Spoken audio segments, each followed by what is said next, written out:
Mga busing, mga bay, for today's video mga busing, mga bay, maghalo mi og dahon sa saging kay magbudbud mi mga bay. Nakita na ko sa inyo mga bay among halubonon.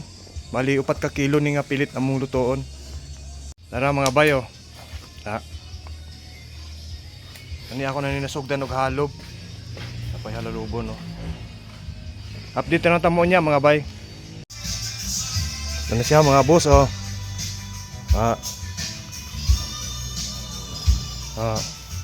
Yung dalawa naman mga busing yan nagpupunas ng dahon para malinis ba, para pagkain natin malinis. Yan mga busing oh. Na mauna ni sa tanan. Sa gyud ka kaldero mga busing. Na.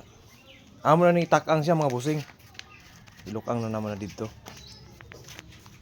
Mauna ni mga busing oh. Na ang katunga to gihatod na namo sa akong bayaw mga busing. Na dagwan ni. 60 ka bugos. Ganito na lang mga busing.